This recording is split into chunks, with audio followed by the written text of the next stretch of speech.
Hindi ko akalaing magagawa mo sa akin to. Itinuring kitang kapatid. Isa ka rin traidor. Hindi ko mapapalampas ang ginawa mo sa akin, Nori. Matagal na kitang binalaan, Elisa. Hindi ka nga lang nakinig dahil masyado kang napaniwala ng babaeng yon sa pagkakaibigan ninyo. Para siyang anay na habang dumidikit sa'yo ay unti-unti kanyang sinisira. Ngayong alam mo na, ano ang gagawin mo? Linta! Tigilan niyo ako! Chong, tulungan niyo ang asawa ko. Gamutin niyo siya. Pagalingin niyo ang asawa ko. Taon 2008. Sikihor. Manaka-naka ang buhos ng ulan habang naglalakad si Renato patungo sa bahay ng kanyang tiyo Delphine.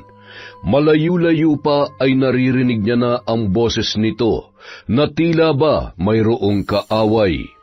Binilisan niya na lamang ang paglalakad upang maging malinaw sa kanya kung ano ang totoong nangyayari ng mga oras na yun.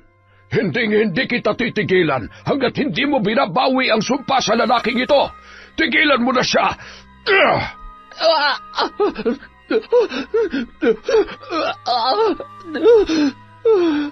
Ezekiel, gising!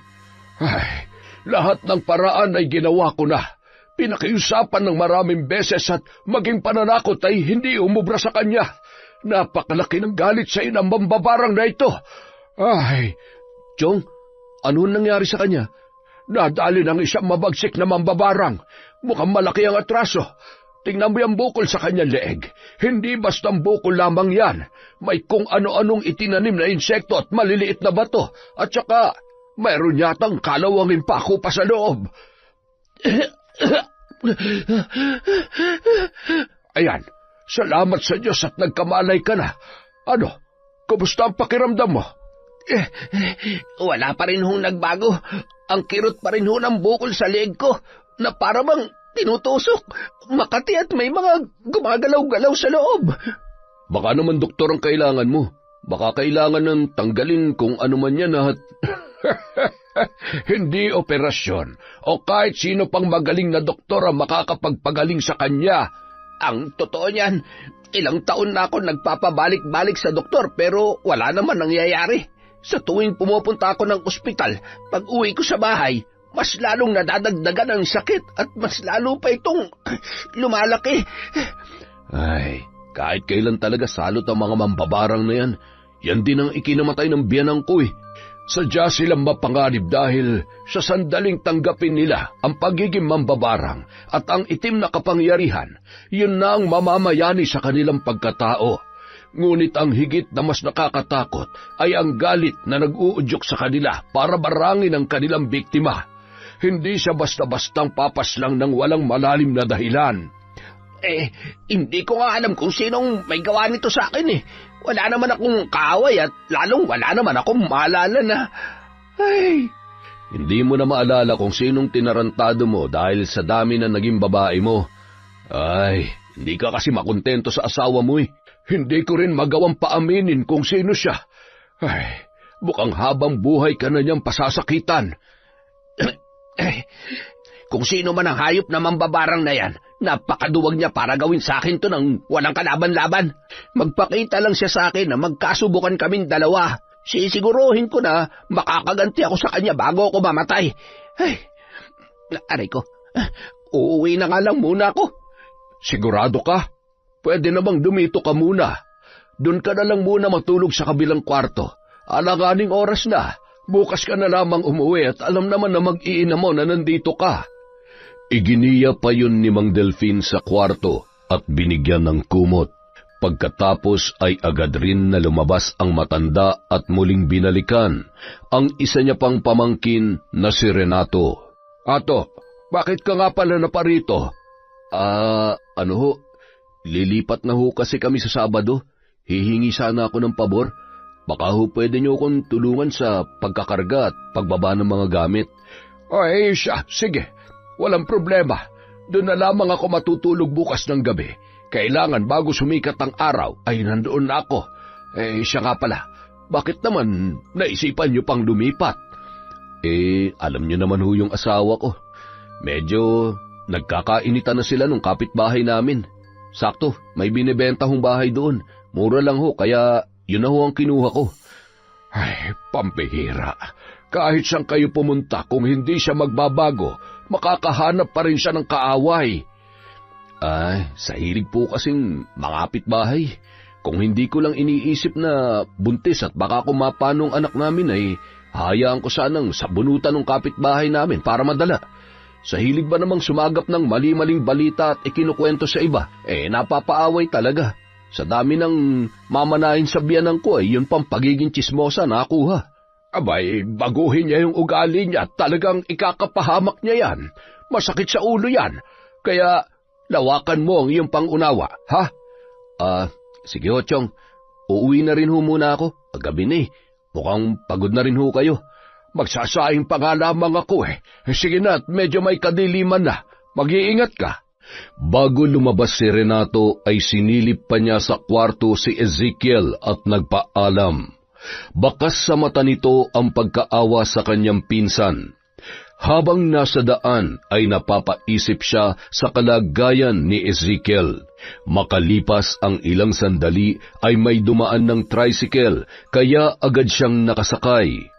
Bandang 8:00 na ng gabi nang makarating si Renato sa kanilang bahay. Napakamot ulo pa siya nang pagkababa niya ng tricycle ay narinig niya ang boses ng kanyang asawang si Nori sa bahay ng isa pa nilang kapitbahay. Abay, bukas na bukas din ay lilipat na kami. Mas maluwag at plano namin magtayo roon ng tindahan kung sakali. Habang nagsasalita yun ay bigla namang nagparinig ang kaaway nito. Maigi naman at mababawasan ng tsismosa dito. Kawawa naman yung mga nabibiktimang kapitbahay Tse! Hoy! Pinariringgan mo ba ako? Aba, kahit buntis ako'y hindi kita aatrasan, bruha ka! Nori! Nandyan ka na pala. Oo, kanina pa. At buti nga dumating ako dahil mukhang naghahanap ka na naman ng gulo. Gabi na'y nangangapit bahay ka pa rin. Tapos makikipag-away ka pa. Aba, pinariringgan kasi ako ng bruhang babae na yan Palibasa wala siyang kaibigan. Di bali nang walang kaibigan at nandito lang sa loob ng bahay. Hindi tulad mo, tsismosa. Salot sa baryong ito. Makahanap ka sana ng katapat mo. Ang dapat sa'yo, pinuputulan ng dila. Abat, lumabas ka dyan at uunahan kitang putulan ng dila. Puro ka parinig. Halika na, umuwi na tayo. Sa pilitang hinila ni Renato ang braso ng kanyang asawa para maiuwi na yon sa kanilang bahay. Tinakpan din nun ang bibig ni Nori na walang tigil pa rin sa pagbubunganga. Habang nagbubulong-bulungan at nagtatawanan naman ang iba pa nilang kapitbahay na nakasaksi sa pangyayaring yon. Kita mo na, paalis na lang tayo, nagkakalat ka pa rin. Hindi ka ba nahihiya? Gusto mo ba yun? Pinagtatawanan at pinag-uusapan ka dahil dyan sa pagiging tsismosa mo? Ay, Nori, nakikiusap ako sa'yo. Dahil konting-konti na lang mauubos ng pasensya ko. Kung bakit ba naman kasi... Ano? Nagsisisi ka na ako na pangasawa mo? Yun ba ang gusto mong sabihin, ha? Ay, alam mo na kung anong sagot sa tanong na yan. Pero may magagawa pa ba ako? Asawa na kita. Gusto ko maging maayos ang pamilya natin. Kaya sana naman makinig ka sa akin. Magbago ka na. At wag na wag mo akong ipapahiya sa mga magiging kapitbahay natin. Tsaka, higit sa akin, mas pinapahiya mo sarili mo. Ano ba napapala mo sa chismis? Ay, oo na. Nakakahiya naman sa'yo at napakabuti mo. Bahala ka nga dyan. Ay, kumain ka mag-isa mo. May tira pang ulam kanina. Yun na lang ang ulamin mo. Kumain na ako. Gusto ko nang matulog. Ay, nakakapagod talaga ang araw na to. Kita mo na? Kesa tumambay ka sa kapitbahay, sana natulog ka na lang. Tsaka, buntis ka tapos ganyan ang pinaggagawa mo. Hindi yan makabubuti sa anak natin. Oo na, huwag ka mag-alala. Mula bukas, magno-novena na ako gabi-gabi. Ano, may sasabihin ka pa? Daming sinasabi. Nakakainis. Makalipas ang isang araw, yun na ang oras ng kanilang paglipat ng bahay sa kabilang baryo. 3:00 pa lamang ay nakarating na sila doon at isa-isa nang ibinababa ang mga gamit na nakakarga sa truck na kanilang nirentahan. Pinagtulungan ni Renato, Mang Delfin at driver ng truck na ibaba ang mga yon. Matapos ang lahat ay agad na ring nagpaalam ang driver. Dumating naman si Nori na sumakay lamang ng tricycle papunta sa bago nilang bahay. Oh, nariyan na pala si Nori. Unahin niyong ipasok ang asin, tubig at bigas para magaan ang buhay ninyo dito. Sumunod naman ang mag-asawa sa sinabi ng matanda. Inabot ng 3 oras bago tuluyang naipasok ang mga kagamitan sa loob ng bahay. Maraming salamat Huchong sa tulong ninyo ha. Ito po, pangmerienda ninyo. Ay nako, wag na. Itabi mo na labang yan at higit na mas kakailanganin nyo yan. O, paano? Uuwi na ako't may lakad pa ako. Dadaanan ko si Ezekiel sa kanilang bahay. Kukumasahin ko ang lagay niya. Nori, alis na ako. Sige ho, Chong. Ingat po kayo. Maraming salamat po sa tulong. Isang matamis na ngiti ang itinugon ni Mang Delfin sa asawa ng kanyang pamangkin. At kumaway pa yon bago tuluyang humakbang papalabas ng bahay. Habang naglalakad, may nakita siyang matanda na nagmamasid sa labas ng tarangkahan.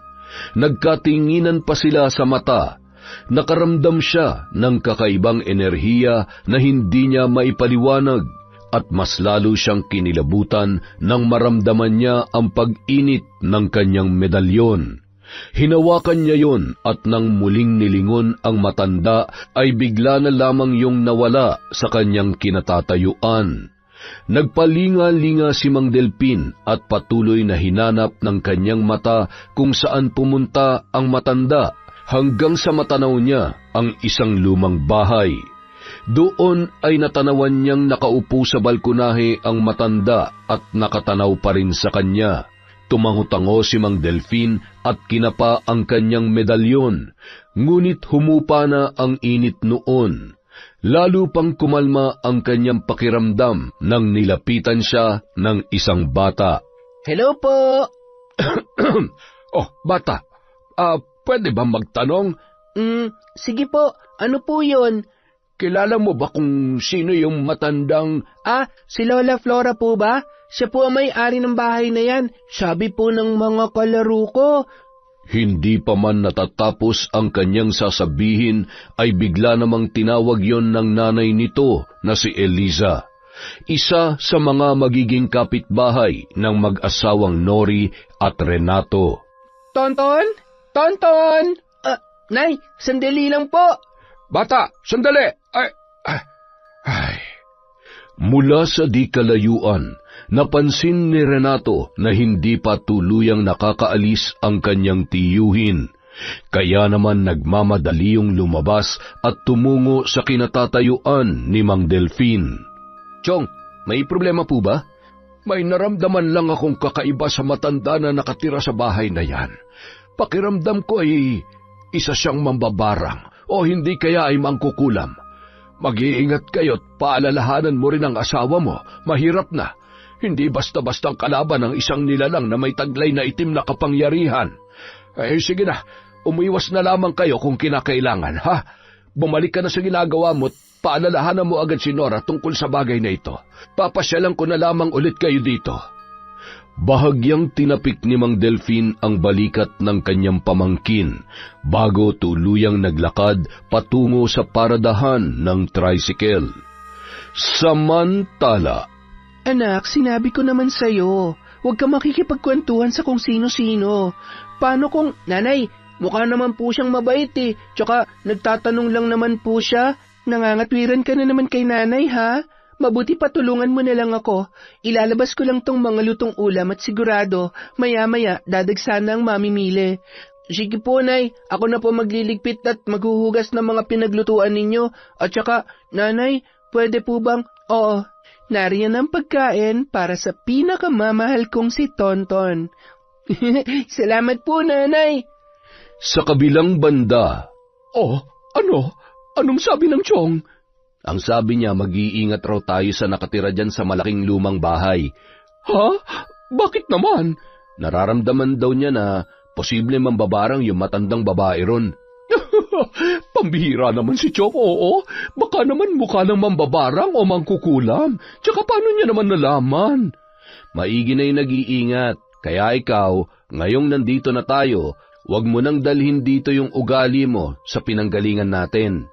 Tandaan mo, ano man ang ginagawa mo, posible maapektuhan ang anak natin. Maging nanay ka na. Mas gusto ko pang pumirmi ka na lang dito sa bahay. Ay, ang daming sinasabi. Oo na, ayusin na lang natin itong mga gamit para matapos na. Napapagod na ako. Ay, nahihilo na rin ako. Magpahinga ka muna. Ako nang bahala dito. Kapag medyo nakapagpahinga ka na, ang mabuti pa, bumili ka na lang ng pagkain. Siguradong hindi tayo makakapaglutot. Marami-rami pa itong aayusin natin. Ay, oo na. Maya-maya ay maghahanap ako sa labas. Sana may maliit na bilihan dito. Pwede bang umidlip muna? Ay, pagod na ako eh. Bahagyang humiga sa sofa si Nori. Makalipas ang halos 30 minuto ay agad naman yun lumabas para maghanap ng mabibilhan. Sakto namang nakita niya ang mga tao na nagkukumpulan sa isang maliit na kubo. Ayun, buti naman at hindi ko na kailangan lumayo pa. Ang daming bumibili. Maganda palang ganitong negosyo, kaya lang mukhang nakakapagod. Nang makaalis na ang mga mamimili ay agad naman siyang tumingin ng ulam. Isa-isa niyang binuksan ang mga lalagyan. Ang hirap naman mamili. Parang lahat masarap. Parang ngayon lang kita nakita dito. Oo. Kararating lang kasi namin kanina. Magiging kapitbahay mo rin ako. Ako nga pala si Nori. Kayo palang nakabili ng bahay dyan sa kabila. Ako naman si Eliza. Habang nag-uusap ang dalawa ay bigla namang dumating si Tonton. Nanay, tapos na po ako maghugas. Ay, sorry, excuse me po. Thank you, anak. Mukhang busog na busog ka na naman, ha. Opo, Nay, ang sarap niyo po kasi magluto, eh. Si Tonton nga pala, anak ko. Ang cute mo naman. Sana maging kasing cute mo rin na magiging anak ko. Buntis ka pala? Ilang buwan na? Magtatatlong buwan pa lang kasi, kaya hindi pa gaanong halata. O siya, bigyan mo ako ng 2 pritong isda at 1 gulay na langka, tsaka 3 order ng kanin na rin. Grabe ang sipag mo naman. Siguro ang aga mong gumising para magluto, no? Oo, ganun talaga. Pero sanay naman ako. Bumabawi na lang ako ng tulog pagkatapos ko magtinda. Buti nga, naaasahan ko na rin kahit papano tong anak ko, eh. Nakakatuwa ka naman pala, Tonton. Masipag na bata. O siya, sa susunod na lang ulit tayo magkwentuhan, ha? Papasyalan na lang kita ulit. Siguradong nagugutom na ang mister ko. Nakangiti namang tumango si Eliza sa kausap. Sabay iniligpit na ang mga lalagyan ng paninda na wala ng laman at iniabot yon kay Tonton. Napalingon pang muli si Nori sa mag-ina. Siguro iniwan siya ng asawa niya o hindi kaya naanakan lang siya. Ang gwapo nung bata. Siguro ampun lang yun. Bahala na nga, malalaman ko rin yan. Nang makarating sa bahay ay agad na silang kumain. Matabang naman yung gulay, tinipid pa sa gata. Alam mo sa tingin ko, kung ako magtitinda, sigurado mawawalan siya ng customer. Diba? Hindi naman masarap eh. Okay naman masarap naman. Ganito talaga pag paninda, kumain ka na lang. Kakalipat lang natin, nagsisimula ka na naman eh. Nanahimik na lamang si Nori at nagpatuloy sa pagkain nang mapansin na nagagalit na naman sa kanyang inasal ang kanyang asawang si Renato. Lumipas ang mga buwan, naging malapit si Nori kay Eliza. Ikinatuwa naman ng babae ang pagiging malapit sa kanya ni Nori. Madalas ay nasa bahay niya yon, lalo na kapag nasa trabaho si Renato o di kaya ay nasa may kubo kung saan doon siya nagtitinda ng ulam. Nang binyagan ang bata ay kinuha pa siya nitong ninang. Isang araw habang nakaupo si Nori sa loob ng kubo at karga-karga ang kanyang anak, dumating si Lola Flora. Nakatalukbong yon ng itim na tela at malagkit na nakatingin kay Nori. Lola Flora, ito na po yung ulam nyo. Salamat, Eliza. Ito ang bayad ko. Huwag na ho. Ilaan nyo na lamang po yan para sa iba nyo pang pangangailangan. Ito po ang sabaw para mas masarap po ang kain nyo. Maraming salamat. Napakabuti mo talaga, Eliza. Walang anuman po, Lola. Basta kapag nagugutom po kayo, punta lang po kayo sa akin, ha? Nagpalinga-linga muna ang matanda bago tuluyang umalis. Tumayo pa ng bahagya si Nori upang masiguro na nakalayo na si Lola Flora. Mare, totoo ba yung naririnig ko tungkol kay Lola Flora? Na isa siyang mambabarang? Hindi naman totoo yan. Mabait si Lola Flora. Hindi lang siya gaanong naglalalabas at matanda na. Isa pa, kung sakaling totoo man, wala naman tayong dapat ikatakot, lalo na't wala naman tayong kasalanan sa kanya. Sa bagay, pero nakapagtataka lang na nakakaya niya mabuhay na mag-isa sa malaking lumang bahay na yan. Mahigit 1 taon na rin kami rito pero ni minsan wala man lamang ako nakita na kamag-anak na dumalaw sa kanya. Siguro dahil kahit sarili niyang kamag-anak ay natatakot sa kanya. Hindi naman. Matandang dalaga kasi si Lola Flora. Yung mga kapatid niya patay na at yung mga pamangkin niya naman nasa ibang bansa na raw. Ganun ba? Habang patuloy sa pag-uusap ang dalawa, ay bigla namang dumating si Renato. Oh, nandito pala mag-ina ko. Oh, bakit ka umuwi? May bigla ang lakad yung may-ari ng bahay Bukas na lang daw, sayang nga yung pamasahe. Pero okay na rin, medyo masama ang pakiramdam ko Mare, kumusta? Luma na tong kubo mo Kapag ipapaayos mo, sabihin mo lang para kapag linggo pwede kong ayusin. Palakihin mo kaya to para pwede na rin kumain mismo dito yung mga customer mo. Naisip ko na rin yan, pare. Sige, sasabihan na lang kita. Salamat ha. Nasan si Toton? Pumasok sa eskwela Buti hindi pa dagsa ang mamimili ngayon. Nako, medyo maaga pa kasi. Mamaya siguradong hindi na naman ako magkakanda-ugaga niyan. Grabe, napakasipag mo talaga. Kargahin mo nga tong anak mo. Tara na, umuwi na tayo. Sige, Mari ha, mamaya na lang ulit. Napansin ni Elisa ang pagbabago ng timpla sa mukha ni Nori, ngunit ipinagsawalang bahala niya na lamang yun. Samantala, nang makarating ang mag-asawa sa kanilang bahay, ay agad namang inilapag ni Renato ang anak sa higaan nito. Ay nako, ang nanay mo talaga, napakainit, iginagala ka pa. Sus, kunwari ka pa. Mukha namang masaya ka na nandun kami at nakapag-usap kayo ni Elisa. Talagang igagawa mo siya ng karinderya? Baka gusto mo rin i-repair yung kusina niya para mas masaya. Teka nga, nagsiselos ka ba? Oh, bakit?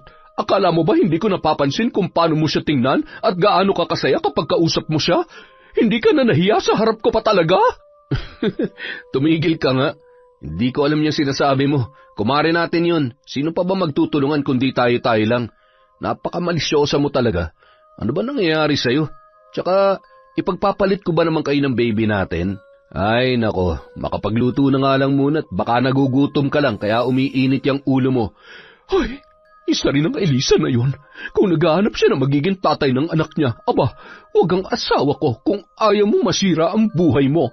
Mula nung araw na yun, naging sunod-sunod ng nakaramdam ng selos at inggit si Nori para sa kanyang kumaring si Eliza. Kasabay kasi noon ay ang malaking pagbabago ng kanyang katawan.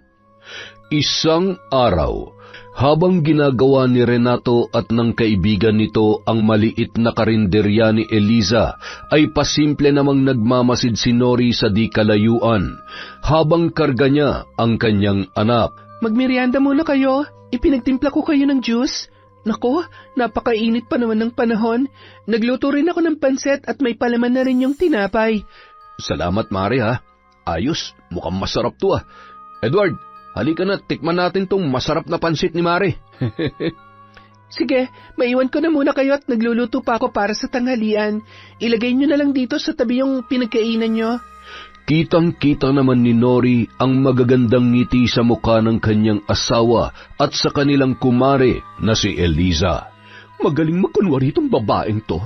May tinatago rin palang kalandian. Humanda ka sa akin. Lalo ka na, Renato. Lintik ka. Mamaya kapag uwi mo. Nanggagalaiti siyang umuwi at hindi mapakali sa loob ng kanilang bahay habang nag-iisip kung ano ang pwede niyang gawin. Ngumisi yun sa harap ng salamin na tila ba may kung anong pumasok sa kanyang isipan. Nang makauwi si Renato, agad niyang iniabot sa asawa ang perang ibinayad sa kanya sa kanyang pagtatrabaho. Oh, ano to? Ano pa, edi bayad sa 3 araw naming trabaho. Tapos na rin, sa wakas. Aba, mabuti naman at natapos na. Mukha masyado ka nang nag-e-enjoy at nagpapakasarap sa mga niluluto para sa'yo na malanding babae na yon. At alam mo kung ano nakakabwisit? Kitang-kita ng 2 mata ko na gustong-gusto mo rin. Alam mo, yan ang napapala mo sa pagiging tsismosa mo eh. Pati ako na sarili mong asawa, ginagawa mo na ng kwento. Hindi mo ba nakikita? Lahat ng ginagawa ko para sa iyo at para sa anak natin. Napapagod na nga ako kung ano-ano pang pinagsasabi mo na wala namang kabuluhan. Hindi ka na nahiya sa kumari natin. Ayusin mo nga yung ugali mo. Nakakarindi ka na. Akala mo naman napakagwapo ko. Ay, makapagbihis na nga lang. Aba, ako pa nakakarindi. Mas kinakampihan niya pa talaga yung babae na yon. Makalipas ang ilang araw, unang araw ng muling pagbubukas ni Eliza ng kanyang karinderya, dinumog yon ng maraming tao at tuwang-tuwa ang mga yon na mas pinalaki at pinaganda pa ang kanyang pwesto. Hanggang sa magsara ng karinderya si Eliza ay hindi nagpakita sa kanya ang kumaring si Nori. Siguro may sakit si Maring Nori. Mabuti pa siguro dalhan ko siya ng sabaw, tsaka may tira pa ritong gulay. Anak, hugasan mo to ha. Pupunta lang saglit si nanay sa tita Nori mo ha. Sige po nanay, ako na po ang bahala dito. Tutulungan ka ni nanay pagbalik ko at marami-rami yan ha. Inilagay ni Eliza ang ulam na dadalhin sa kanyang kumare sa 2 katamtamang laki ng disposable tub. Nagmamadaling naglakad dahil tirik na tirik ang araw. Bandang 1:00 kasi yon ng hapon. Nang makarating siya sa may tarangkahan ay tumuloy na siya sa may balkonahe. Tao po, Mare, si Eliza to. Sandali lang. Oh, Mare, ikaw pala. Okay ka lang ba? May sakit ka ba? Wala naman. Medyo marami lang ginagawa. Tsaka medyo sinisipon si baby kaya hindi ko inilalabas. Oh, heto ulam para sa'yo. Akala ko kasi may sakit ka eh. Kaya dinalhan kita ng mainit na sabaw at gulay para gumandang pakiramdam mo. Nako, salamat Mare. Ang sweet mo naman. Sayang naman, wala kasi dito si Renato. Siguradong matutuwa na naman yun kapag natikman ang luto mo. Masyado ka naman kasing masarap magluto eh. Salamat Mare, pero wala pa ring tatalo sa luto ng asawa. Kaya higit sa anumang ulam, mas magugustuhan pa rin ni Renato ang pagkain na ihahain mo sa kanya. Alam mo kasi Mare, kung minsan kahit gaano pa kasarap ang luto ko, may mga pagkakataon na naghahanap pa rin ang kumpare mo ng ibang putahe. Alam mo naman ang mga lalaki. Nako, ulam pa bang pinag-uusapan natin? Hindi ako makarelate eh. Alam mo namang wala akong asawa dahil may allergy na ako sa mga lalaki. Allergy sa lalaki, pero nagpapakita ka ng motibo sa asawa ko. Di bale, kalimutan mo na lang yung mga sinabi ko, Mare. Salamat nga pala dito. Agad nang umalis si Eliza. Pagtalikod noon ay malakas na isinara ni Nori ang pintuan na animoy nagdadabog. Buisit, akala mo kung sinong mabait at maganda. Maigi na rin at may ulam na kami mamayang gabi. O baka naman may lason to para maagaw niya na sa akin si Renato. Kasi sa tinagal-tagal namin dito, ngayon lang siya namigay ng libreng ulam. Hindi kaya... baka naman marumi na to. Nadapuan ng langaw, pero mainit-init pa naman. Sayang naman ang grasya. Binuksan niya ang 2 lalagyan ng ulam at tinikman ang mga yun. Pwede na. May lasa naman kahit medyo matabang at... Ay, mas masarap pa nga dito ang luto ko eh. Lasa na namang tinipid. Bandang 5:00 ng hapon, habang nakatayo si Nori sa may tarangkahan, ay dumaan naman ang isa pa nilang kapitbahay na babae. Nilapitan siya noon at binati ang kanyang anak.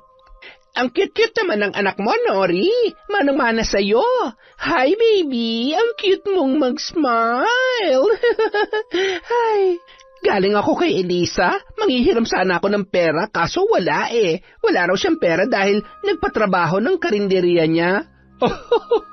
Iba yung walang pera sa sadyang ayaw magpahiram, Mare. Paanong wala eh, lagi namang ubos ang paninda niya. Ay, okay lang naman. Baka talagang wala siya. Dati naman ay nakakahiram ako sa kanya. Naiintindihan ko naman dahil mag-isa niya lang tinataguyod ang anak niya. Ang galing-galing niya nga eh. Ang sipag-sipag at oo, masipag. At pati asawa ko ay gusto niya ring asikasuhin. Kaya nga hindi na ako pumupunta dyan eh. Nagsisisi nga ako na kinuha ko siyang ninang ng anak ko. Pakiramdam ko, marami siyang kakatihang tinatago sa katawan. Kaya siguro iniwan ng tatay ang anak niya at hindi siya pinanagutan. Ay nako, talaga ba? Mainit-init pa yan ha? Kwentuhan mo naman ako. Halika, tuloy ka. Nauwi sa kung ano-ano pang haka-haka at kasinungalingan ang kwentuhan ng dalawa. Habang nag-uusap ay dumaan naman ang matandang si Lola Flora. Narinig ang halakhakan at pinag-uusapan ni Nori at ng kapitbahay. Napakunot noo yun na animoy hindi nagustuhan ang kanyang mga narinig, sabay na pailing-iling. Makalipas ang ilang sandali ay dumating na si Renato at siya naman pag-alis ng babae. Palihim pa yung pinahiram ni Nori ng 1,000, kaya naman tuwang-tuwa ang babae. Mukhang paniwalang-paniwala naman siya sa pinagsasabi ko. Tingnan lang natin kung hindi ka pagpiesta ng iba pang chismosa dito. Pero syempre, hindi niya pwedeng mahalata na sa akin nagmula ang chismis. At hindi pa rin ako tapos. Mayroon pa akong isang magandang pasabog para sa iyo, Eliza. Ewan ko na lang kung hindi lang ngawin yung paninda mo. Anong ginawa nun dito? Nori, baka kung ano-ano na naman ang pinag-usapan nyo, ha? Sinasabi ko sa'yo, umiwas ka sa gulo. Inaano ka ba? Wala naman akong ginagawang masama. Hindi na nga ako gaano lumalabas ni kahit tumambay kina Maring Eliza eh. Natuwa lang siya sa anak natin kaya napadaan yun dito. Mabuti naman kung ganon. Anong ulam natin? May binigay na ulam kanina si Eliza. Siyempre, paborito mo, kaya hindi na kailangan mamroblema pa sa ulam. Nagsisimula ka na naman, tapos ikaw rin na magagalit sa huli, ha? Pagsapit ng gabi, matapos nilang kumain ay si Renato na ang nagligpit ng kanilang pinagkainan. Habang naglalakad si Nori papunta sa kuna ng kanyang anak ay bigla siyang nakaramdam ng pagkahilo, kasunod ay ang pandidilim ng kanyang paningin. Sumandal siya sa pader at naramdaman niya ang pagtulo ng malamig na pawis sa kanyang muka, kasabay ng pagkirot ng kanyang tiyan. Ang sakit ng tiyan ko. Ato, tulungan mo ako. Ilang sandali pa ay tuluyan na yung nagsuka. Nalalambot ako. Hindi kaya may lason o... Tigilan mo yung kalokohan mo. Sana pa rin masakit ang tiyan natin. Wala naman ako nararamdaman. Di hamak na mas marami ako nakain kaysa sa'yo. Manahimik ka. Wala namang ibang dahilan para sumakit ang tiyan ko. Buisit siya. Sigurado may kung ano nilagay siya sa pagkain ko. Humanda talaga sa akin ang babaeng yan. Ubus na ang pasensya ko sa kanya.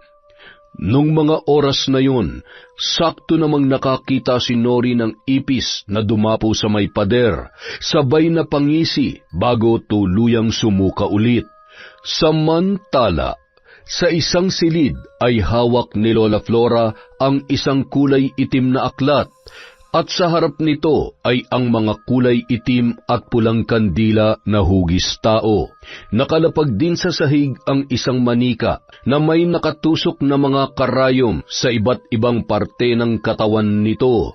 Gayon din ay may gumagapang sa sahig na iba't ibang insekto, at sa mga garapon na may langis ay maraming nakababad na kung ano-ano, na maliliit na bagay at mga papel na kung ano-ano rin ang nakasulat. May isang kulay pulang damit na pambabae na nakalatag sa sahig at bakas ang mga patak ng kandila sa iba-ibang parte noon. Ewan ko na lamang kung patutulugin ka ng sakit na nararamdaman mo. Isa kang traidor at umaalingasaw ang masamang pagkatao mo. Samantala, buong magdamag na ininda ni Nori ang pananakit ng kanyang tiyan. Paggising niya ng umaga ay hinang-hina pa rin yun, ngunit kumalma na ang kanyang nararamdaman. Bandang 3:00 ng umaga ay bumangon naman si Eliza at tumungo sa kanyang altar sa isang silid na tanging siya lamang ang pumapasok. Maaliwalas ang muka na pumasok at sinindihan ang malaking puting kandila na nagbigay liwanag sa kwartong yon.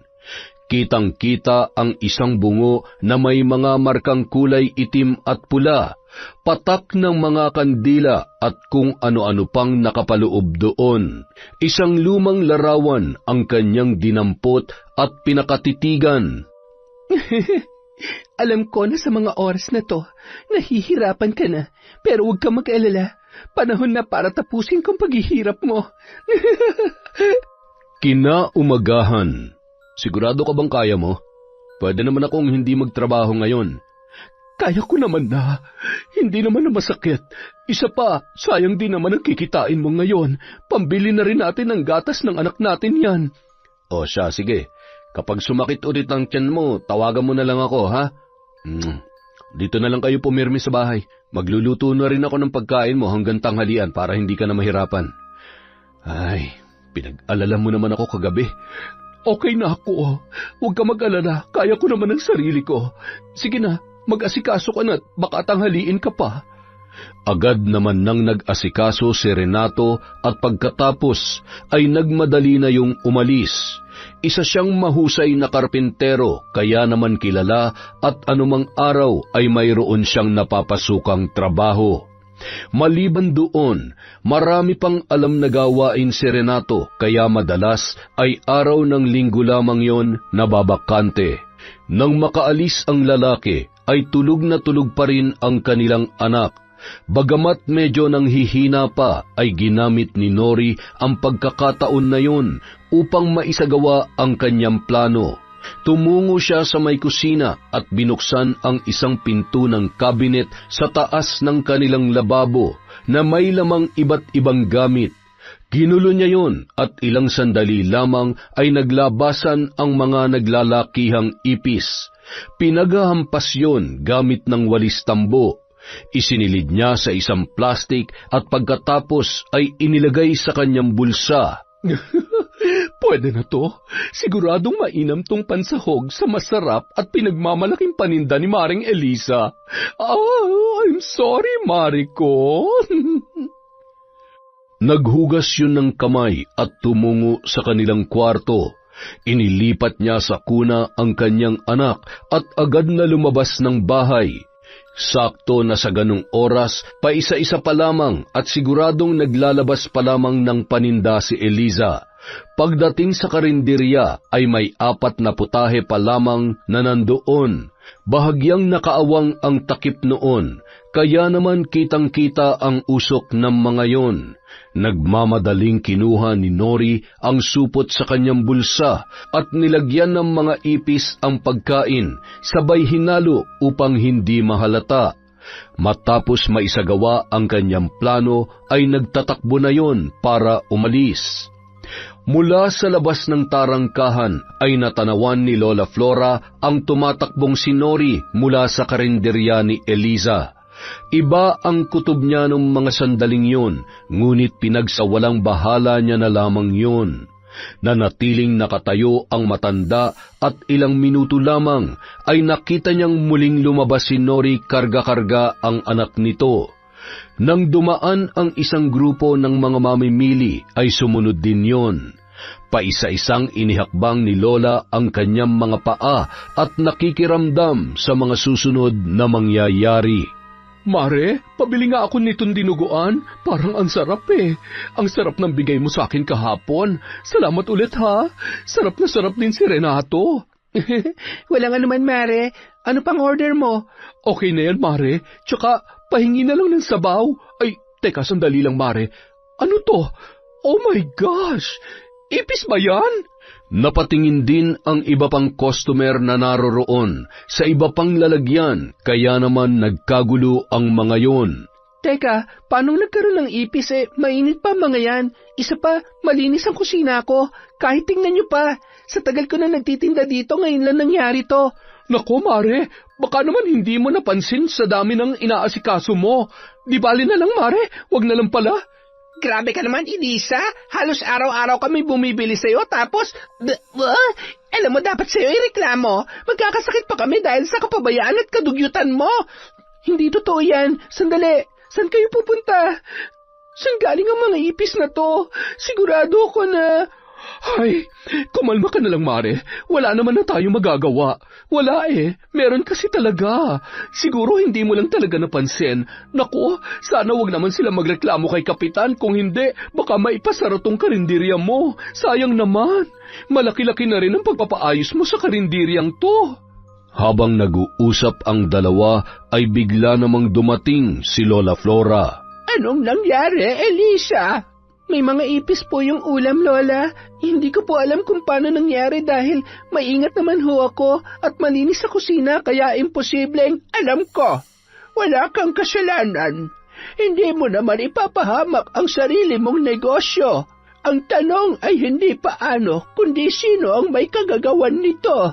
Hindi kaya may taong naiinggit sa'yo. Hindi ka kayang lamangan kaya sisiraan ka na lang. Lola, wala naman ho akong kaaway. Elisa, alam mo, mas mahirap kalaban ang nagpapanggap na kaibigan. Hindi mo namamalayan na tinutuklaw ka na pala ng harap-harapan. Ay, totoo yan, Mare. Parang yung mga napapanood ko sa teleserye. Yung parang mga babae na gustong kumabit sa asawa ng mga kaibigan nila. Yung mga ganon. Pero sa drama lang naman yon. Lola, sa tingin ko nagkataon lang to. Wala namang matinong tao na gagawa nito. Tama ka. Hindi gawain to ng matinong tao. Gawain ng impakta. Kaya huwag ka mag-alala, Elisa. Sisiguruhin ko na kakarmahin ang may gawa nito sa'yo. Pasasaan ba't babalik din sa'yo ang tiwala ng mga tao? Sana nga ho, Lola. Alam niyo namang ito lang ang meron kami ni Tonton. Sayang naman ang perang ipinampuhunan ko dito. Ang daming pagkain ang hindi mapapakinabangan. Okay lang yan, Mare. Makakabawi ka rin. Sige na, uuwi na kami ng anak ko at maya-maya ay paliliguan ko na to. Huwag ka naman problema. Ipagdasal na lang natin na hindi ka ireklamo at lalong hindi maipasara to. Saksakan ng kaplastikan. Nasisiguro ko na may kinalaman ka sa nangyari. Kapag nga naman inggit ang pinairal, hindi ka na nakontento pagkatapos mong siraan at gawan ng kung ano-anong kwento. Pati kabuhayan ng tao ay pineperwisyo mo pa. Mangiyak-ngiyak si Eliza habang isinasara ang kanyang karinderya at inililigpit ang kanyang mga paninda. Sinundan naman ni Lola Flora si Nori na noon ay masayang-masaya dahil naging matagumpay ang kanyang isinagawang plano. Hoy, babaeng chismos at inggitera! Nagpalingon-lingon pa si Nori, sabay na pakunot ang noo at paglingon noon ay nakatitig ng masama sa kanya si Lola Flora. Anong pinagsasasabi mo dyan, matanda ka? Bakit? Hindi ba? Magsinungaling ka na sa lahat. Pwera lamang sa akin. Hindi mo man sabihin ay basang-basa ko dyan sa mga kilos mo, lalong-lalo na dyan sa mga mata mo. Hoy, matandang ulyanin at ugod-ugod. Huwag kang basta-basta mambibintang, ha? Hindi ko gusto yung sinasabi mo. Wala akong ginagawang masama. Isa pa, magkumari kami. Kaibigan ko si Elisa at hindi ko yung magagawa sa kanya. Sige, panindigan mo ang pagiging sinungaling mo. Pagsisisihan mo kung bakit ganyan kasama ang ugali mo. Kaawa-awa naman ang anak mo dahil hindi ka magiging magandang ehemplo. Hoy, sino ka ba, ha? Para pati ang pagiging nanay ko ay questionin mo. Wala ka namang alam sa pagiging ina dahil isa ka matandang dalaga at kahit kailan, hindi mo mararanasan maging ina. Inirapan ni Nori ang matanda, sabay pumasok sa tarangkahan na hindi man lamang natakot sa kabila ng haka-haka tungkol sa pagiging mambabarang ni Lola Flora. Akala mo natatakot ako sa iyo? Subukan mo lang at ibubunyag ko ang lahat ng sikreto mo. Magsama kayo ni Elisa. Mga buwisit kayo sa buhay ko. Nang makauwi si Lola Flora, ay tumungo yun sa kanyang silid-tulugan at kinuha ang isang larawan na nakaipit sa isang notebook kung saan nakasulat ang mga pinagdaanan niya sa buhay mula nang siya ay dalaga pa lamang. Ang notebook na yon ang tanging nakakaalam ng kanyang nakaraan.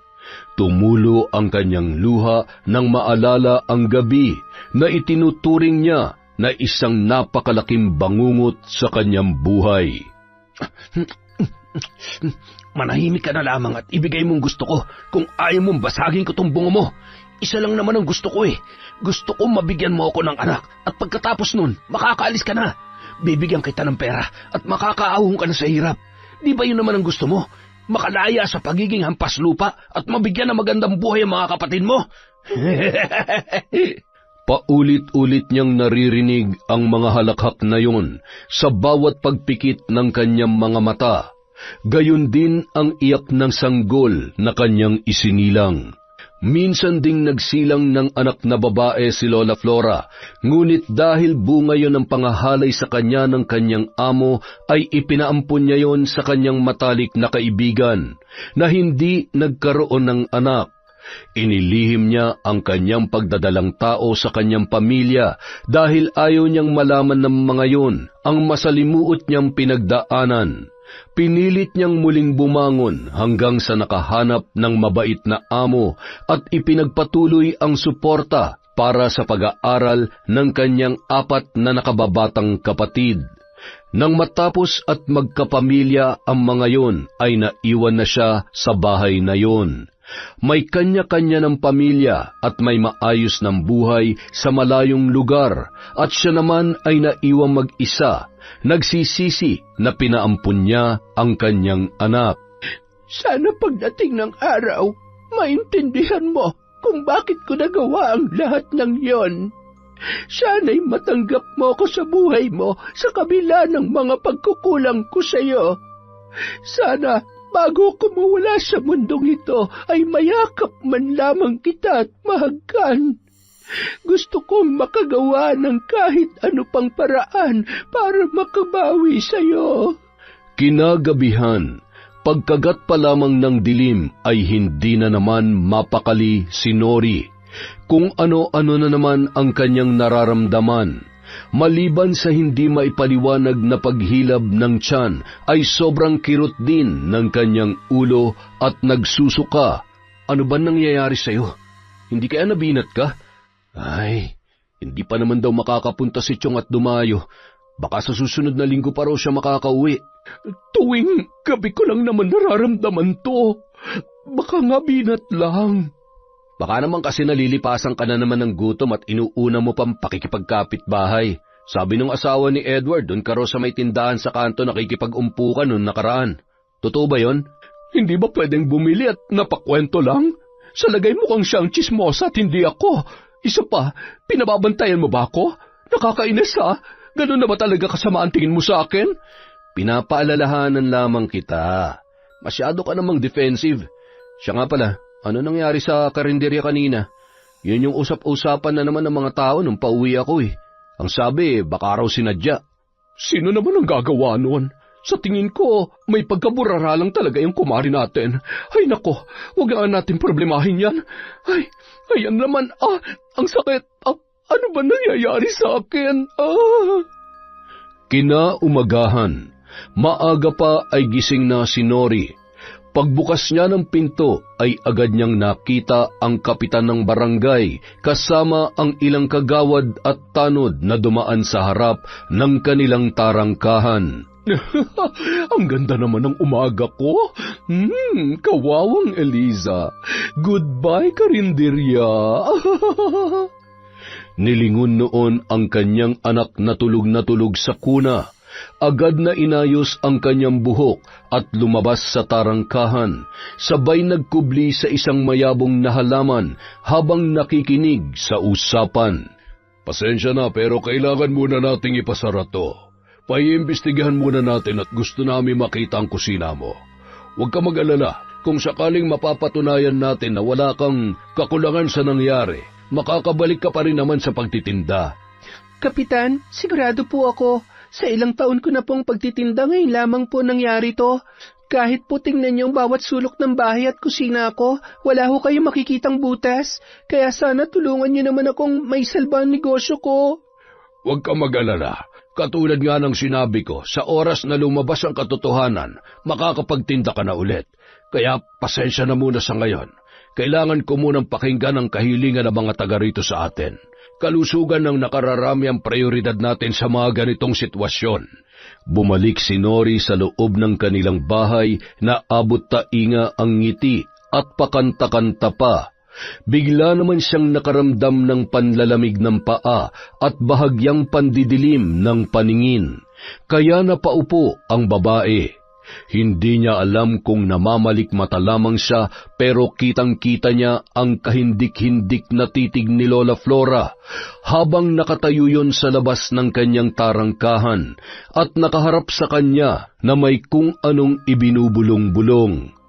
Ilang sandali naman ay bigla siyang nanumbalik sa sarili at napatingin muli sa kinatatayuan noon, ngunit biglang nawala ang nasabing matanda.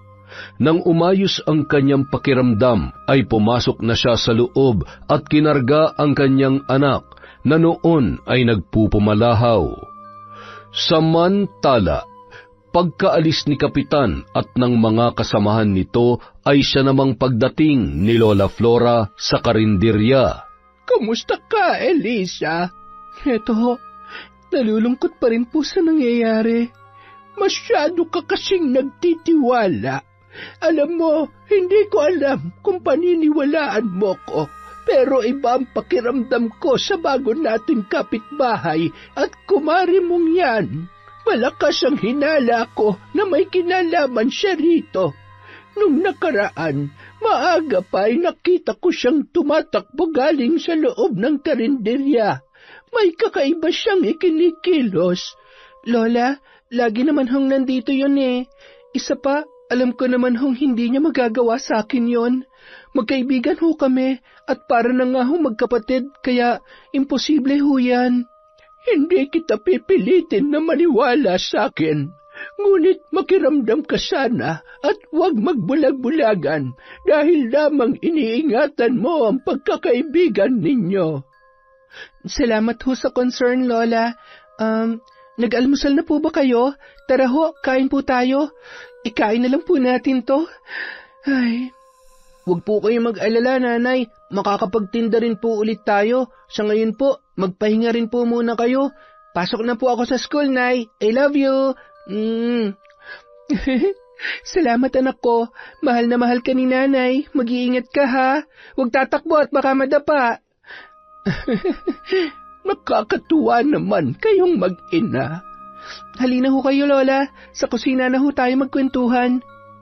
Nang makapasok sa loob ng bahay, ay nagpalinga-linga si Lola Flora, habang pinagmamasdan ang bawat parte noon, lalo na nang makarating sa kusina. Parehong-pareho kaming metikulosa pagdating sa bahay. Upo na ho kayo. Kain ho tayo. Alam niyo ho, kapag nakikita ko kayo, naaalala ko si Nanay. Kaedaran niyo rin ho yun. Minsan nga po nakikita ko siya sa inyo eh. Oo, halos sabay kaming lumaki at nagdalaga noon. Magkaklase kami mula elementarya pa lamang. Talaga ho? Magkakilala po pala kayo? Ngayon lang ho natin napagkwentuhan mula nung lumipat kami dito ni Tonton. Ayan ho, kumain na ho kayo. Huwag kayong mag-alala at sigurado ho akong malinis at walang ipis yan. Mula nung araw na yun, nagde-deliver na lamang si Elisa ng pagkain sa bayan sa tulong ng kanyang mga kakilala. Natuwa siya dahil mas nadoble pa ang kanyang kita. Makalipas ang ilang buwan, nakabili siya ng bagong malaking refrigerator at mga gamit sa kusina. Yung karinderya na pinagtitindahan niya ay ginawa na lamang niyang lutuan. Paano kaya siya nakabili ng ref? Wala naman na siyang karinderya, tapos alis ng alis pa. Siguro may boyfriend na mayaman, o hindi kaya? May kababalaghan na naman sigurong ginagawa yang si Elisa. Okay na yan, basta wag lang ang asawa ko. In fairness, ha? Mukhang mas lalong umaasenso ang kumare mo, te. Ikaw, kumusta ka na? Parang nangangayayat ka. Naku, baka talagang ipagpalit ka na ng asawa mo niyan. Kakabantay mo kay Elisa. Hindi ka na nakakapag-ayos ng sarili mo, ha? Ay siya, makauwi na nga muna at maglalaba pa pala ako. Napalunuklaway na lamang si Nori at natahimik. Tiningnan niya ang nanunuyot niya ng balat, pati na rin ang sahig na napakaraming buhok. Paunti-unting nalalagas ang mga yon sa hindi niya malamang dahilan. Patuloy pa rin ang pag-inom niya ng gamot sa pag-aakala na nabinat lamang siya. Sa kabila ng lahat, naging mabuting kaibigan pa rin si Eliza kay Nori. Madalas niya pa rin yung binibigyan ng pagkain at malugod namang tinatanggap yon. Kung ano-ano rin ang mga magagandang laruan na binibili niya para sa kanyang inaanak. Buong akala ni Eliza ay totoo ang pakikitungo nito sa kanya at lingid sa kanyang kaalaman ang iba't ibang mga kasinungalingan na kinukwento at ipinapakalat nito sa tuwing nakatalikod si Eliza. Isang gabi, pumunta si Renato sa bahay ng kanyang tiyuhin pagkagaling sa trabaho. Dadaanan niya sana yon at isasama sa kanila upang matingnan ang kanyang asawa. Pinatingnan niya na kasi yun sa doktor, ngunit wala namang matukoy na sakit. Nang makarating siya ay nakita niya ang asawa ni Ezekiel at 2 anak nito sa may balkonahe. Nababakas sa mukha noon ang pag-aalala. Agad niya namang binati ang mga bata at mabilis na pumasok para usisain ang lagay ng kanyang pinsan.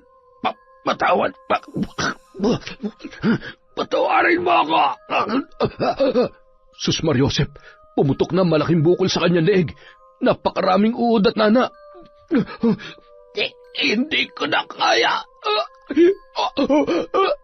Agad na tumakbo ang kanyang asawa at ang mga anak papasok sa loob ng bahay at nagpupumalahaw sa pag-iyak. Nakakalungkot isipin na hindi ko nagawang pagalingin ang pinsan mo. Ginawa niyo naman ho ang lahat para matulungan siya.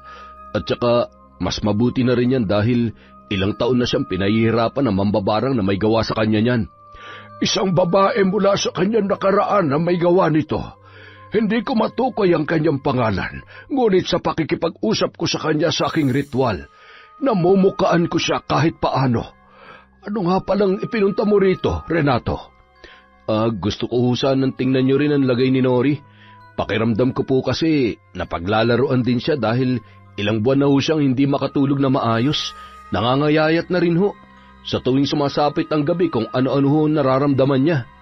Sinabi ko naman sa inyo, hindi ba? Malamang ay napaglalaroan na siya ng matandang mambabarang na kapitbahay ninyo. Sigurado may kalokohang ginawa yung asawa mo. Wala naman ho siguro. Nakikita ko naman ho ang pagbabago ng asawa ko.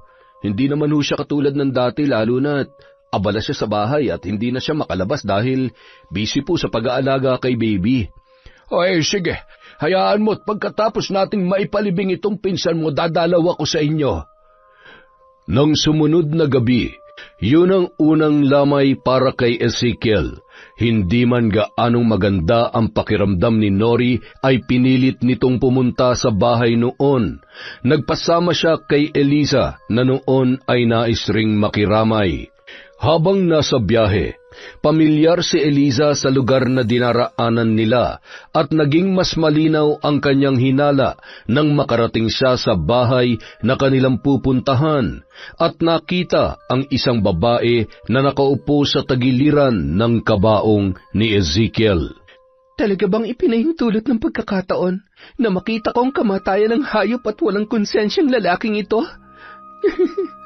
Mabuti naman. At sa wakas, makakapagpahinga ka na. Amanos na tayo, Ezekiel. Nakaganti na ako sa pag-iwan at panloloko mo sa akin noon. Lumakad si Eliza papalapit sa kabaong at marahang pinagmamasdan ang muka ni Ezekiel sa loob noon. Katabi niya si Nori na noon ay kausap ang asawa ng namayapa. Tatagan mo ang loob mo para sa mga anak mo. Kaya mo yan. Umirap lamang si Eliza sabay ibinalik ang tingin sa kabaong ni Ezekiel habang pinipigilang tumulo ang kanyang luha at inaalala kung paano siya pinagtaksilan nito. Eto ang pera. Kakailanganin mo to para ipalaglag ang batang yan. Ikakasal na ako. Pasensya na pero hindi mo pwedeng ituloy ang pagbubuntis mo. Ayaw ko masira ang relasyon namin ni Carmen. Hayop ka! Napakasama mo! Napakasinungaling mo! Paano mo nagawa sa akin to? Pinagkatiwalaan kita! Wala akong panahon sa kadramahan mo, hoy. Isa pa, dugo pa lang naman yan. Masyado ka pang bata para maging ina, kaya sundin mo na lang ang gusto ko. Yan, dadagdagan kong pera. Basta huwag ka na magpapakita sa akin, ha? At huwag ka rin gagawa ng eskandalo sa araw ng kasal ko. Naintindihan mo? Ezekiel, sandali! Ezekiel, huwag mo akong iiwan! Ezekiel! Hayop ka! Pagbabayaran mong lahat ng to hanggang sa huling segundo ng buhay mo! Wala kang kwenta! Napalingon si Nori nang makita ang luha ng kanyang kaibigan. Oh, okay ka lang ba? Bakit ka umiiyak? Wala. Nadala lang ako sa pag-uusap ninyo at sa iyak ng asawa niyang pinsan ng asawa mo. Nakikiramay ako, Carmen. Kilala mo siya? Ayan, nabasa ko lang yung pangalan niya na nakaping sa kabaong. Mag-usap lang muna kayo. Magpapahangin lang ako sa labas. Agaw pansin naman kay Mang Delfin nang makita niya ang maamong muka, ngunit may kakaiba siyang naramdaman nang makita si Eliza. Hindi niya maipaliwanag kung bakit kinikilabutan ang kanyang buong katawan, lalo na nang magtama ang kanilang mga mata. Umupo lamang sa may labas si Eliza at tila may malalim na iniisip hanggang sa nilapitan yon ni Mang Delfin. Ngayon lamang kita nakita. Sinong? Magandang gabi ho. Kaibigan ho ako ni Nori. Isinama niya lang ho ako dito. Pasensya ka na. Akala ko ay taga rito ka sa baryo namin. Para kasing pamilyar ang mukha mo eh. Matipid ng ngiti lamang ang itinugon ni Eliza sa matandang albularyo. Bandang 9:00 ng gabi, nang makaramdam ng labis na panlalamig si Nori, ay umuwi na sila ni Eliza. Ano bang nangyayari sa'yo? Nagpatingin ka na ba sa doktor? Hindi ko nga rin alam kung ano to nangyayari sa akin eh. Wala pa nga to eh. Pakiramdam ko, binabarang ako. Hindi pa naman ako nakapagpatingin kay Tio Delfin dahil abala siya. Siya ba yung matanda doon kanina? Oo, siya nga yun. Tiyuhin ni Renato. Alam mo bang barang din ang ikinamatay ni Ezekiel? Grabe ang mga mambabarang, no? Nakakatakot sila at mga walang awa kung pumatay. Alam mo, baka naman may malalim na dahilan. Hindi mo ba naisip kung anong ginawa ng Ezekiel na yon kaya siya pinasakitan at pinatay ng mambabarang? Ay, sa bagay. Ibinaba si na Eliza at Nori sa tapat ng tindahan sa kanilang kanto. Mauna ka na para makapagpahinga ka. Baka hinihintay ka na ng asawa mo. May bibilhin pa rin kasi ako. Ay, sige. Baka umiiyak na yung anak ko. Pinagtitinginan naman ng dalawa ng mga tsismosa na nakatambay pa rin sa tindahan. Pagkatapos bumili ni Eliza ay agad naman siyang kinausap ng isa sa mga yon. Alam mo, ang labo rin ng kaibigan mo, no? Kapag nakatalikod ka, ang daming sinasabi. Siya ang punot dulo ng kumakalat dito tungkol sa'yo. Magkaibigan ba talaga kayo? Anong ibig niyong sabihin? Anong kumakalat? Isiniwalat ng lahat ng mga naroroon ang tsismis na ipinapakalat ng kanyang kaibigan. Nag-init ang buong katawan ni Eliza at napakuyom ng kanyang kamao. Hindi ko akalain magagawa mo sa akin to. Itinuring kitang para ko ng kapatid. Isa ka ring traidor. Hindi ko mapapalampas ang ginawa mo sa akin, Nori. Nang dumaan sa tapat ng bahay nila Nori, ay sinipa ni Eliza ng 3 beses ang tarangkahan noon. Isang malaking pagkakamali na itinuring kitang kaibigan. Tama nga si Lola Flora. Posibleng may kinalaman ka sa ipis na yon. Humanda ka sa akin. Tuturuan kita ng leksyon. Magpasalamat ka dahil sinunog ko ng mga gamit ko. Dahil baka kung ano pang magawa ko sa'yo. Pero hindi ako makakapayag na hindi mo pagsisihan ang ginawa mo sa akin. Kinaumagahan. Tama po kayo, Lola. Nagpapanggap lang po si Nori na kaibigan ko. Kagabi ko lamang nalaman lahat ng mga paninira niya sa akin. Kaya pala ganun na lamang ako tingnan ng mga tao dito dahil kung ano-anong chismis ang pinapakalat niya. Matagal na kitang binalaan, Elisa. Hindi ka nga lang nakinig dahil masyado kang napaniwala ng babaeng yon sa pagkakaibigan ninyo. Para siyang anay na habang dumidikit sa iyo ay unti-unti kang sinisira. Ngayong alam mo na ano ang gagawin mo. Aasarin ko ho muna. At baka naman ho pwede niyo akong tulungan, Lola. Hindi niyo man po sinasabi. Alam ko at nararamdaman ko na may alam kayo sa paggamit ng itim na kapangyarihan. Ngumiti lamang si Lola Flora. Hindi naman ho natin siya kailangan patayin. Gusto ko lamang ho na matuto siya sa mga kasalanan niya sa akin. Isang gabi, Kung sino ka mang nagpapahirap sa babaeng ito, patawarin at ibigay mo ang kagalingang hinihiling niya at patawarin siya sa kanyang mga kasalanan. Hindi ko na kaya. Ay, Diyos ko, ano po nangyayari sa kanya? Bakit siya sumusuka ng anay? At ano yung mga yan? halos gumapang na sa sahig si Nori at sumisigaw na animoy takot na takot habang ipinapagpag ang kanyang katawan. Linta! Tigilan niyo ako! Chong, tulungan niyo ang asawa ko. Gamutin niyo siya. Pagalingin niyo ang asawa ko. Subukan mong humingi ng tawad sa taong ginawan mo ng pagkakamali. Baka sakaling kahabagan ka niya. Hindi ka babawan ng pagkatao ang paghingi ng tawad kung ito magsasalba sa buhay mo. Wala nga. Wala nga akong ginagawang mali. Samantala, sadya palang may mga tao na hindi marunong tumanggap ng pagkakamali. Ngayon lamang ho ako nakakita ng taong katulad niya. Ay, hindi bali ho. Mukhang may mas mainam pang paraan para mapaamin ko siya at maalala niya lahat ng mga kawalang hiya niya. Pagpahingahin niyo ho muna siya para naman ho may lakas siyang harapin ako bukas. pagkatapos mag-usap ng dalawa ay sakto namang nakita ni Mang Delfin si Eliza galing sa bahay ng matandang si Lola Flora. Hindi kaya siya o maaaring ang matandang yon ang may gawa nito kay Nori. Ano kayang ginawa ni Nori? Kung magkaibigan sila, paano magagawang... Ay nako. Kinaumagahan, maagang umalis si Mang Delfin. Natuwa naman yon dahil bumuti na ang pakiramdam ng asawa ng kanyang pamangkin. Sana'y ipahintulot niya ng tuluyang paggaling mo. Pero hanggat maaari, isipin mong mabuti at pagsisihan mo ang mga bagay na naging dahilan kung bakit ka nagkakaganyan. Ilang sandali pa, pagkatapos makaalis ni Mang Delfin ay siya namang pagdating ni Elisa. Halos 2 linggo silang hindi nagkita mula nang malaman niya ang katotohanan. Umalis naman si Renato noon dahil may binili yon sa tindahan. Tao po, Mare! Oh, Mare, ikaw pala. Ano yung dala mo? Ipinagluto kita ng lugaw para naman gumanda ang pakiramdam mo. Kainin mo agad habang mainit pa. Nako, salamat.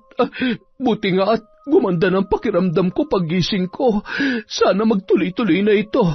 Alam mo, sa tingin ko, binabarang ako ng lintik na mambabarang na Lola Flora na yon.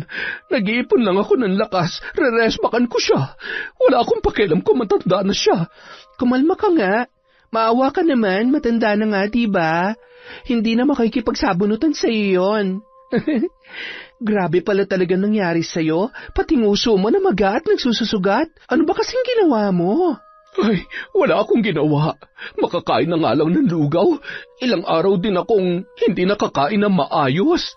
Agad na binuksan ni Nori ang mangkok na may takip na katamtamang laki matapos kumuha ng kutsara. Napakunot noo siya nang may makitang pamilyar na paa ng insekto sa lugaw na yun, matapos sumubo ng 3 beses. Mare, anong mga yan? Ipis? Ipis? Ay, oo nga. Naku, sorry Mare ha, pero wala ka bang naalala sa mga ipis na yan? Nananadya ka ba? Ano bang problema mo, ha? Ikaw ang problema ko at ang matabil mong dila. Mapanira at yung mapagkunwari mo pang pag-uugali. Alam mo, sayang talaga eh. Akala ko kasi magiging mabuting magkaibigan tayo, pero nagkamali ako dahil isa kang traidor. Wala akong alam sa sinasabi mo. Wala kang karapatang gawin sa akin to. Buisit ka! Huwag ka na magsinungaling dahil alam ko na ang lahat. Alam ko na rin ang lahat ng paninira mo sa akin. Ang sama ng ugali mo. Habang nagkakagulo ang dalawa ay patuloy naman sa pag-iyak ang bata na noon ay nasa kuna. Mabuti na lamang ay dumating si Renato at agad na inawat ang dalawa. Tama na yan. Ano ba nangyayari sa inyo? Mari kagagaling lang sa sakit ng asawa ko. Bakit hindi mo tanungin ang magaling mong asawa? Alam mo ba kung anong klaseng tao to na pangasawa mo? Alam mo ba kung gaano karumi ang pag-iisip at buong pagkatao niya? Mula ngayon, kakalimutan ko nang minsan kitang itinuring na kaibigan. Ayan ang kandila. Tinatalikuran ko na rin ang pagiging pangalawang magulang ng anak ninyo. Galit na umalis si Eliza habang humahagulgol naman si Nori. Alam mo bang pinakain niya ako na may ipis? Kadire! Walang iyang babae yon. Alam mo, hindi naman mangyayari to kung nakikinig ka lang sa akin. Hindi ka na ba talaga magbabago? Ano na naman bang ginawa mo? Pikon na ako, Nori. Napapagod na ako sa pinaggagawa mo. Kapag ako nainis, iiwan kita. Iiwan? Bakit? Maghahanap ka ba ng iba? O baka naman kasi gusto mo makipaglandian sa Eliza na yon? Kinakampihan mo siya? Naniniwala ka sa mga sinasabi niya? Bakit? Magtataka ka pa ba kung maniniwala ako sa iba? Hindi na bago to, dahil alam mo kung anong problema sa'yo. Yung marumi mong isip at matabil mong dila. Ay, nakakawala talaga ng gana, oo. Makapasok na nga lang sa trabaho. Renato, sandali! Makinig ka muna sa akin. Wala nga akong ginagawang masama. Napapraning lang ang babaeng yon. Gusto niya lang magkasira tayo, Renato. Ay, buisit.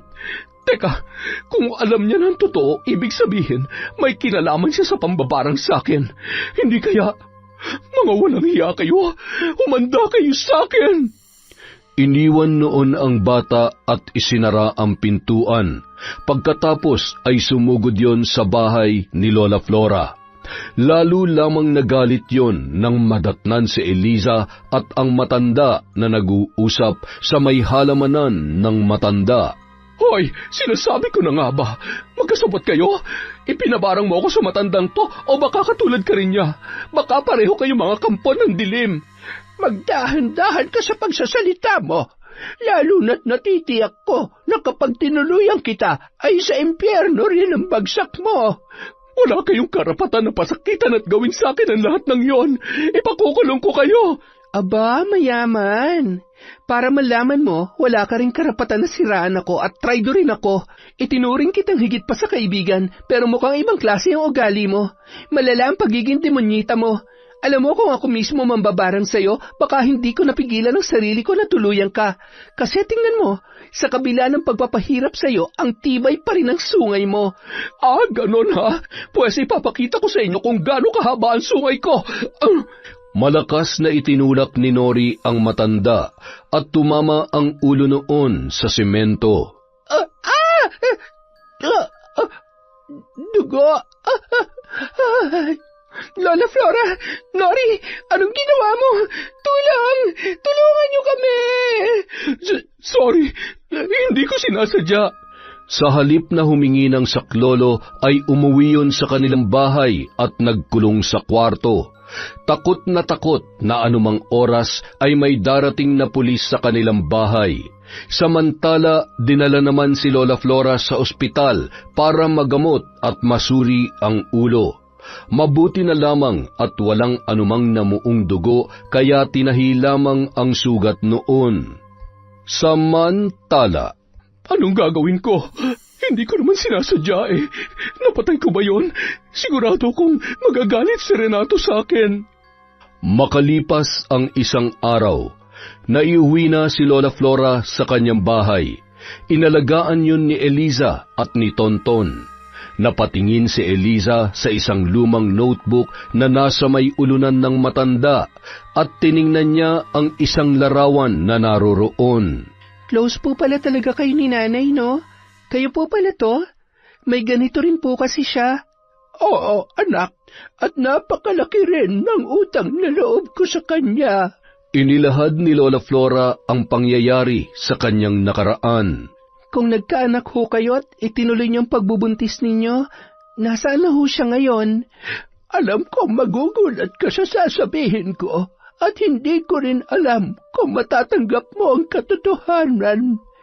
Elisa, ako ang totoo mong ina. Sana'y mapatawad mo ako. Ho? Bakit ngayon niyo lang ho sinabi? Hindi naman ho ako magagalit kung ipapaliwanag niyo sa akin ang mga nangyari. Hindi ho madali ang pinagdaanan niyo, kaya naiintindihan ko po kung bakit gano'n na naging pasya ninyo. Ang tagal-tagal na ho nating magkakilala at nagkakausap, tapos kung hindi pa ho nangyari to, hindi ko pa malalaman ang totoo. Patawarin mo ako, anak. Nagpatalo ako sa takot. Naduwag ako. Natakot na magagalit ka sa akin.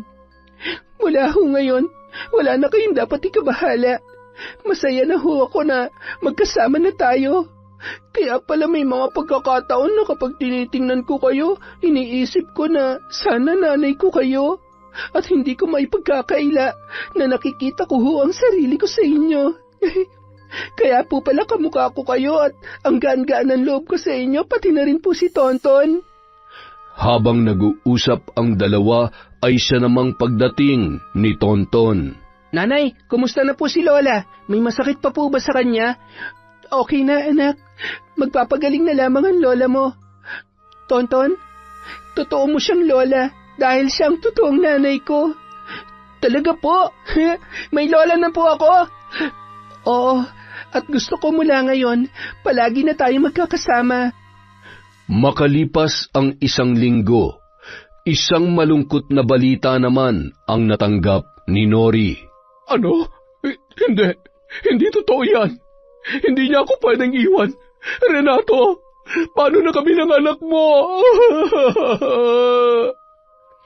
Nasangkot sa isang aksidente sa kalsada si Renato, dahilan ng pagpanaw nito. Dahil bago sa lugar ay iilan lamang ang mga naroon para makiramay at tumulong.